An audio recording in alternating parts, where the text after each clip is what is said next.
Morning students, today I will teach you features of democracy.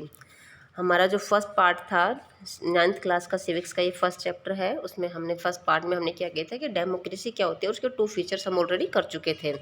कि एक तो क्या था, हमने फ्री एंड फेयर इलेक्शंस होना चाहिए, और फर्स्ट था हमारा major decision by elected leader, कि लीडर जो हम इलेक्ट करते हैं उनका डिसीजन फाइनल डिसीजन होता है। तो इसमें हमने परवेज़ मुशर्रफ का एग्जाम्पल दिया था, और फ्री एंड फेयर इलेक्शन में हमने चाइना का और मैक्सिको का एग्जाम्पल दिया था।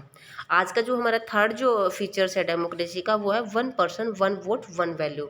कि डेमोक्रेसी गवर्नमेंट जो है वो सभी को क्या राइट देती है कि 1 पर्सन की वोट को एक ही वैल्यू देती है, चाहे वो रिच पर्सन हो या पुअर पर्सन हो। ये नहीं कि रिच पर्सन है या किसी पार्टी से बिलोंग करते हैं तो हम इसकी एक वोट को ही 10 वोट के बराबर मानेंगे, और ये फार्मर है तो इसकी 1 वोट को हम 1 वोट ही मानेंगे। नहीं, ऐसा नहीं होता। डेमोक्रेसी में सभी के पास इक्वल राइट है, तो सबके वोट को इक्वल ही माना जाएगा। अब हम जो एग्जाम्पल देते हैं वो ये ऐसे एग्जाम्पल है जो कि ऐसा इक्वल नहीं मानते थे। जैसे 2015 तक सऊदी अरब में वुमेन जो थी उनके पास राइट ही नहीं था वोट डालने के लिए, जबकि डेमोक्रेसी क्या कहता है कि सभी को इक्वल राइट होना चाहिए। लेकिन यहाँ पर जो है मैन की मेजोरिटी थी, और मैन ही जो है राइट था वोट डालने के लिए, वुमेन को पार्टिसिपेट करने का मौका ही नहीं दिया जाता था। सेकेंड है इस्टोनिया के जो सिटीजन्स हैं वो जब रूल करते थे तो वहाँ पर रशिया के लोग भी उधर आकर सेटल हो गए थे। लेकिन उनको इस्टोनिया जो है उनको वहाँ का सिटीजन ही नहीं मानता था, और उनको राइट नहीं देता था वोट डालने के लिए। बोलता था कि हमारी कंट्री के जो लोग हैं केवल वही वोट डाल सकते हैं, ये जो है अदर कंट्री से आकर इधर सेटल हुए तो हम इनको राइट नहीं देंगे।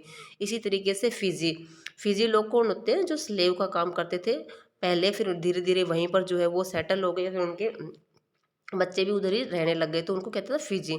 तो कुछ इंडियन फिजी थे, तो इंडियन फिजी जैसे होते थे तो सऊदी अरब में, तो वो लोग भी क्या करते थे, उनको वोट डालने के लिए राइट नहीं देता था कि हम जो हमारे इधर के लोग हैं वही केवल राइट डालेंगे, हम इनको राइट्स नहीं देंगे। तो ये कैसे एग्जाम्पल है जो कि डेमोक्रेसी गवर्नमेंट में बिल्कुल भी मैच नहीं करते।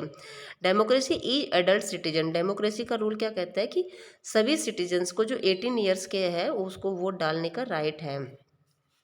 4 हमारा फीचर्स है इसका, rule of law and respect for rights, कि जो सिटीजन्स है उन सभी उन राइट्स की रेस्पेक्ट करेंगे।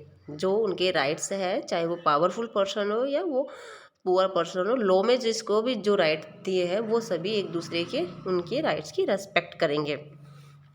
तो ये क्या है, जिम्बाब्वे जो इंडिपेंडेंस हुआ था तो उस टाइम में वाइट लोगों की माइनॉरिटी थी 1980 में, और उसे शॉर्ट फॉर्म में जीनू पीएफ भी कहा गया है। जीनू पीएफ वहाँ पर पार्टी जो रूल करती थी।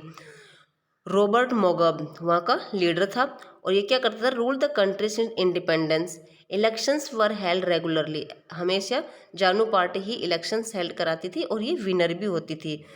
Over the year of the government change the constitution several time और increase the power of president and making them accountable. ये क्या करती थी कि कॉन्स्टिट्यूशंस को अपनी पावर को बढ़ाने के लिए चेंज करती रहती थी। अब मतलब अपने अकॉर्डिंग ही रूल्स बनाती थी और अपने अकॉर्डिंग ही उनको लोगों से फॉलो करवाती थी। जबकि कॉन्स्टिट्यूशंस क्या कहता है कि सभी इक्वल है, तो हम अपने फेवर में ना सोचकर सभी के बारे में सोचकर रूल्स करने, और कॉन्स्टिट्यूशंस में जो रूल है उनको हम अपने अकॉर्डिंग चेंज नहीं कर सकते, बट ये करते थे। तो ये डेमोक्रेसी फॉर्म का गवर्नमेंट का जो है सही एग्जाम्पल नहीं है।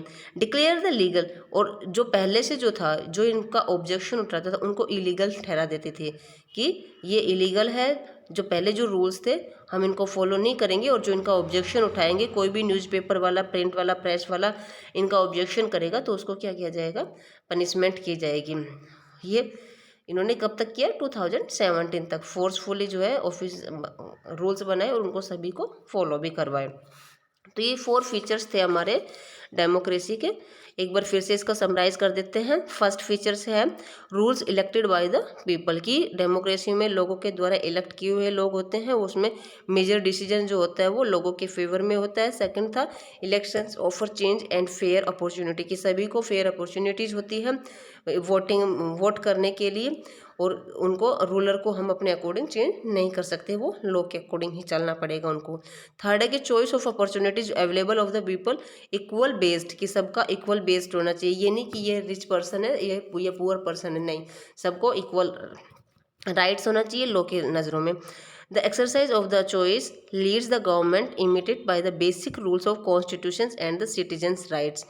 कॉन्स्टिट्यूशंस जो है वो लोगों के राइट्स प्रोवाइड करता है, फंडामेंटल राइट्स की रिस्पेक्ट करता है। तो कॉन्स्टिट्यूशंस जो है उनके अकॉर्डिंग बार बार चेंज नहीं होना चाहिए लीडर्स के अकॉर्डिंग। तो ये 4 हमारे थे फीचर्स जो हमने आज कंप्लीट कर लिया। अब जो हमारा नेक्स्ट जो टॉपिक होगा वो होगा वाई डेमोक्रेसी। क्या डेमोक्रेसी क्यों जरूरत है, क्या विदाउट डेमोक्रेसी गवर्नमेंट नहीं चल सकती। वैसे तो ये 6th-7th क्लास में भी हमने रीड किया है, 8th में भी रीड किया है, लेकिन फिर भी हम 1 बाय 1 करके इसके डेमोक्रेसी के नेगेटिव पॉइंट्स और मेरिट और डीमेरिट्स दोनों हम नेक्स्ट वीडियो में करेंगे इसके, कि डेमोक्रेसी गवर्नमेंट की मेरिट क्या है और डीमेरिट क्या है। Have a nice day.